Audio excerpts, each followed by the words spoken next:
الرحمن الرحيم الصلاة والسلام على نبي محمد صلى الله عليه وسلم. Assalamu alaikum wa rahmatullahi wa barakatuh. If you're new to my channel, I'm Sa'iqa, a qualified alima. So now today's topic, we are going to look at the legal verses and see how the ending of an ayah is connected to the beginning of an ayah. So the verses we are going to focus on are the verses on the prohibition of wine. Tahrimul khamr.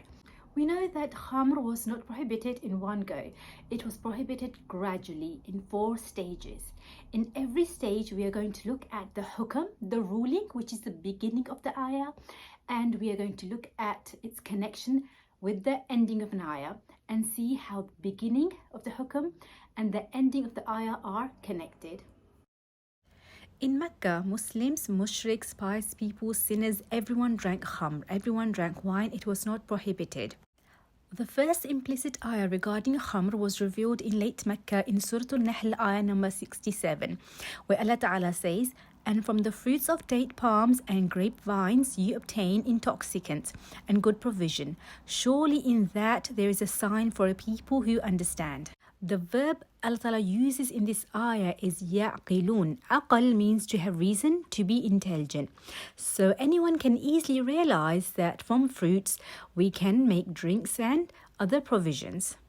Moving on to the second stage of the hukam of tahrimul khamr, of the hukam of prohibition of wine, Allah Ta'ala revealed in Surah Al-Baqarah, ayah number 219.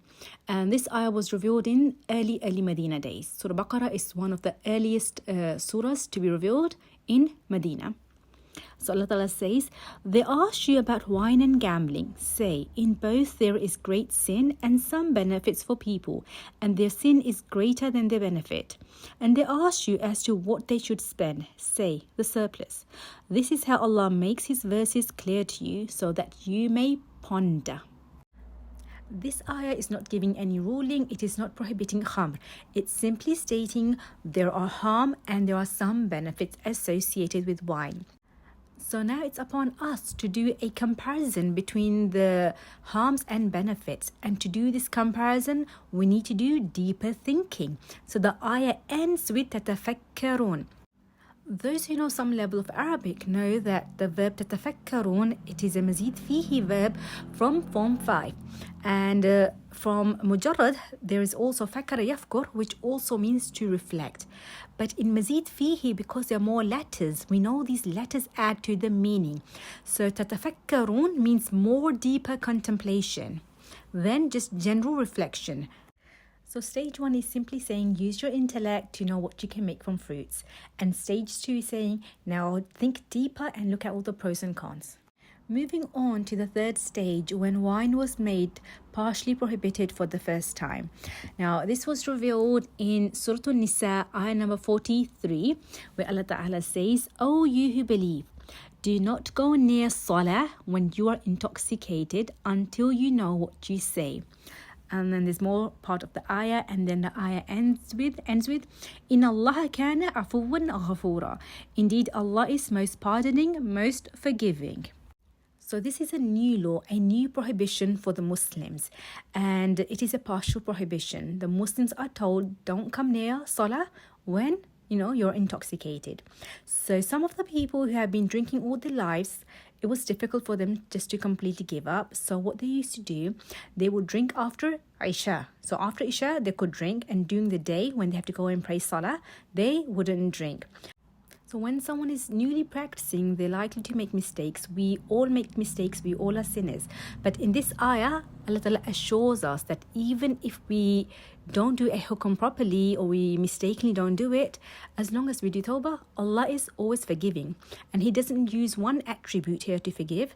He actually uses 2 of His attributes, afuwan and ghafura. Finally, moving on to the fourth and the last stage, when there was a complete prohibition of drinking wine. In Surah Al-Ma'idah, ayah number 90, Allah Ta'ala says, "O you who believe, intoxicants and gambling, idolatrous practices and arrows are filth made by Satan. Therefore refrain from it so that you may be successful." So this ayah ends with the verb tuflihun. Iflah means successful. So the ending of this ayah, it's success. And what's this success connected to? To the beginning of the ayah. And the beginning of the ayah is to refrain from drinking wine. It's haram. So the success is linked to the hukm. It is linked to the obedience of Allah Ta'ala.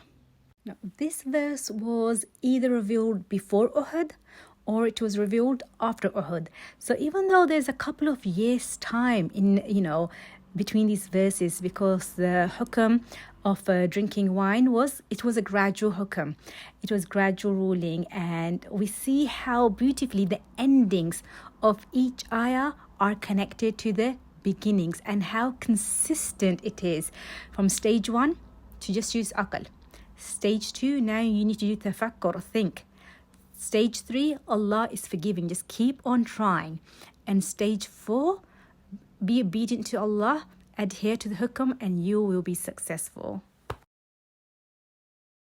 If you found this video useful, then do share, like and subscribe. See you all soon. Assalamu alaikum wa rahmatullahi wa barakatuh.